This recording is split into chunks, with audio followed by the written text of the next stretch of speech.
So, you were dating someone, things were going well, or so you thought. Then suddenly, they ghosted you. No explanation, no closure, just silence. But here's where it gets weird. They're still watching. They like your posts. They view your stories. They pop up in your social media notifications, but they never actually reach out. Welcome to orbiting, the modern dating behavior where someone disappears from your life but continues to hover around your digital world.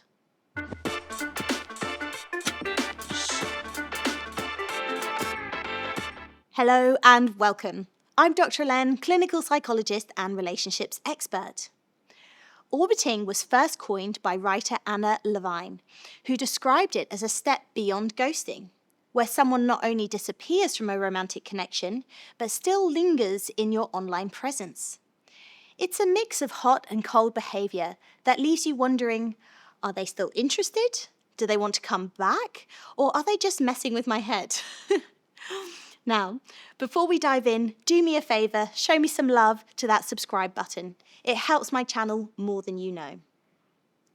Why do people orbit?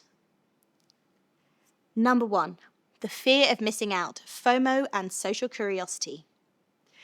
Psychologists say that humans have an innate desire to stay connected, even when they no longer want a relationship. People use digital spaces to maintain weak ties, connections they don't fully want to sever, but also don't actively nurture. Orbiters might not want to be with you, but they also don't want to completely lose track of you.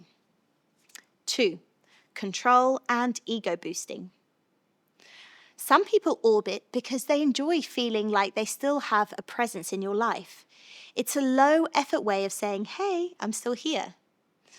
According to a 2018 study in cyberpsychology, behavior, and social networking, people use social media as a tool for emotional validation.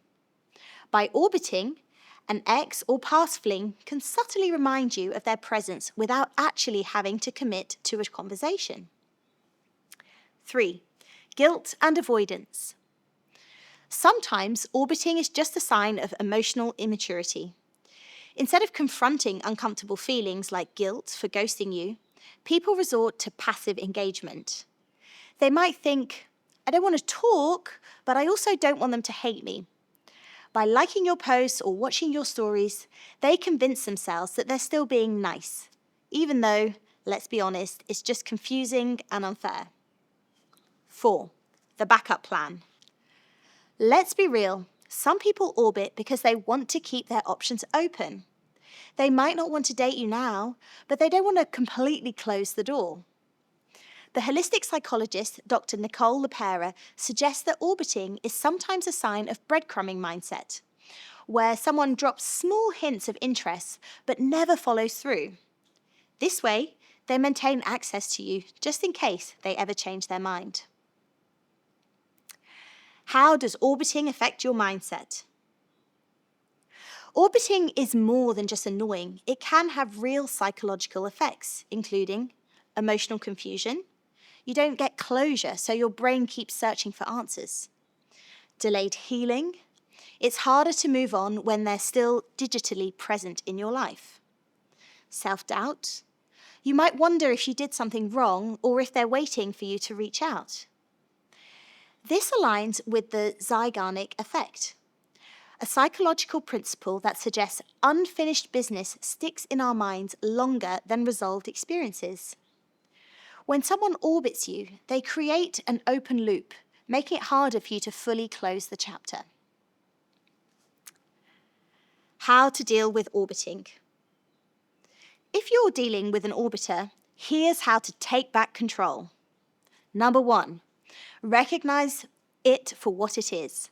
Orbiting is not a sign of interest. If someone wanted to be in your life, they'd communicate directly. Watching your stories doesn't mean they care. It just means they have access. 2, stop reading into it. Social media makes it too easy to overanalyze passive interactions. Instead of wondering, why are they watching me? Remind yourself, it doesn't matter. If they wanted to reach out, they would. 3, take back your digital space. If someone orbiting you is affecting your emotional well-being, Mute, unfollow, or just block them. You don't owe anyone free access to your life. Digital detoxing isn't about pettiness, it's about protecting your peace. 4. Keep moving forwards. The best response to an orbiter is live your best life without caring whether they see it or not. So, why do people orbit? Because they can, because it's easy, because they don't have to put in the effort to engage, but still get the satisfaction of keeping tabs on you. You don't need someone who lingers, you need someone who stays. Because the moment you stop caring about an orbiter is the moment they lose all their power. I'd love to hear if you've experienced this and how you've addressed it. So please drop me a comment. Take care of yourselves out there, and until next time, see you soon.